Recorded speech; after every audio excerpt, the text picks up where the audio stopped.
হাবিল কাবিলকে হত্যা করেছিল কেন?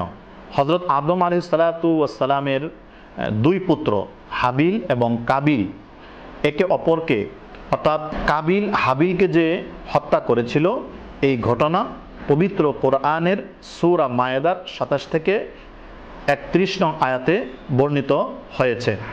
তাফসীরের কিতাবের মধ্যে এসেছে যে আল্লাহ রাব্বুল আলামিন যখন হযরত আদম আলাইহিসসালাম এবং হাওয়া আলাইহিসসালামকে এই দুনিয়ার মধ্যে পাঠালেন, তখন এই পৃথিবীর মধ্যে মানব বিস্তারের জন্য আল্লাহ রাব্বুল আলামিন একটি পদ্ধতি চালু করেছিলেন। সেটা হচ্ছে, যেহেতু অন্য কোনো মানুষ ছিল না, এজন্য আল্লাহ রাব্বুল আলামিন হাওয়া আলাইহিসসালামের গর্ভে প্রতিবার দুজন করে সন্তান দান করতেন, একজন কন্যা সন্তান এবং একজন পুত্র সন্তান।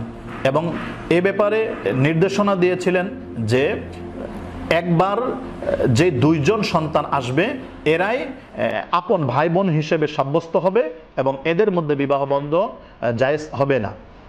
কিন্তু আগের বৎসরের এবং পরের বৎসরের ছেলে মেয়ে একে অপরে এরা সহোদর ভাই হিসেবে সাব্যস্ত হবে না, সুতরাং এদের মধ্যে বিবাহটা প্রয়োজনের খাতিরে ওই সময়ের মধ্যে আল্লাহ রাব্বুল আলামিন এটা বৈধ রেখেছিলেন। ঘটনাক্রমে কাবিলের সাথে যে কন্যা সন্তানের জন্ম নেয় সেটা অত্যন্ত সুন্দরী ছিল। হাবিলের সাথে যে কন্যা সন্তানের জন্ম হয় সেটা কালো ছিল, দেখতে অতটা সুন্দর ছিল না। তাফসীরের কিতাবে তাদের নামও উল্লেখ করা হয়েছে যে কাবিলের সাথে যে কন্যা সন্তান এসেছিল তার নাম ছিল আকলিমা এবং হাবিলের সাথে যে কন্যা সন্তান এসেছিল তার নাম ছিল রাহেলা। সুতরাং বিধি অনুযায়ী কাবিল হাবিলের সাথে যে কন্যা সন্তান জন্ম হয়েছিল তাকে বিবাহ করবে এবং কাবিলের সাথে যে কন্যা সন্তানের জন্ম হয়েছে হাবিল তাকে বিবাহ করবে।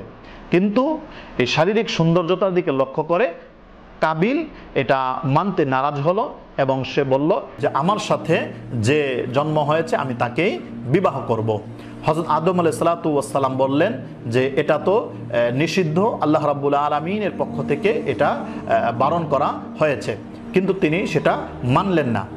পরবর্তীতে আল্লাহ রাব্বুল আলামিন এই ব্যবস্থাপনা সুন্দরভাবে করলেন এই ঘটনাকে মীমাংসা করার জন্যে যে উভয়ে কুরবানি করবে আল্লাহর রাস্তায় এবং যার কুরবানি কবুল হবে সেই কেবল সেই সুন্দরী পরমা আকলিমাকে বিবাহ করতে পারবে। ওই সময়ের কুরবানির যে পদ্ধতি ছিল কবুল হওয়ার, সেটা হলো যে যিনি যেই বস্তু কুরবানি করবেন সেই বস্তুটা মাঠের মধ্যে ময়দানের মধ্যে রেখে দিত। যদি কবুল হয় তাহলে আসমান থেকে একটি আগুনের কুণ্ড এসে সেটাকে উঠিয়ে নিয়ে যেত, আর যদি কবুল না হতো তাহলে সেটা সে জমিনের মধ্যে পড়ে থাকতো। পরবর্তীতে দুই ভাই আল্লাহ রাস্তায় কুরবানি পেশ করলো। সেই কুরবানিটা হলো হাবিল মোটা তাজা একটি দুম্বা আল্লাহ রাস্তায় কুরবানি করে মাঠে রেখে দিল এবং কাবিল সে কৃষি কাজ করত, এজন্য কিছু শস্য তিনি কুরবানি পেশ করলো, মাঠের মধ্যে রেখে দিল। পরবর্তীতে দেখা গেল যে হাবিলের কুরবানি কবুল হয়েছে, কাবিলের কুরবানি কবুল হয় নাই। তো এটা দেখে কাবিল আরও রাগান্বিত হয়ে গেল। তিনি বললেন যে আমি এটা মানি না, আমি হাবিলকে হত্যা করে ফেলবো। হাবিল বললেন যে ভাই তুমি যদি আমাকে হত্যা করো তাহলে আমি তোমাকে হত্যা করব না, আল্লাহ রাব্বুল আলামিন তো কেবল মুত্তাকিনদের কুরবানি কবুল করে থাকেন। পরবর্তীতে হাবিলের কথা কাবিল না মেনে তিনি তাকে হত্যা করে ফেলেন সেই নারীর জন্যে। এজন্য হাদিসের কিতাবের মধ্যে এসেছে যে পৃথিবীর মধ্যে সর্বপ্রথম রক্তপাত ঘটায় এবং অন্যায়ভাবে খুন করে মানুষকে সেটা হলো কাবিল।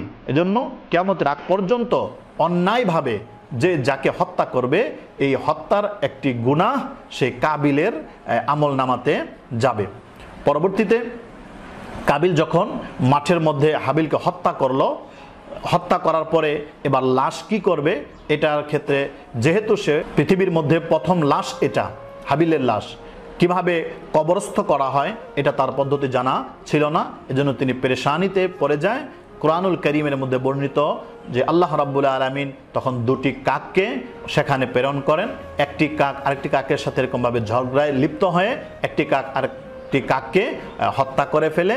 অতঃপর যে কাকটি হত্যাকারী সে একটি মাটির মধ্যে তার পাখ এবং পা দ্বারা মুখ দ্বারা গর্ত করে এবং যেই কাকটি নিহত হয়েছে সে কাককে দাফন করে। এটা দেখে সে লাশ কিভাবে দাফন করতে হয় সেটা কাবিল শিখে নেয়, পরবর্তীতে তার ভাইকে সে দাফন করে। আল্লাহ রাব্বুল আলামিন আমাদেরকে বোঝার তৌফিক দান করুন, আমিন।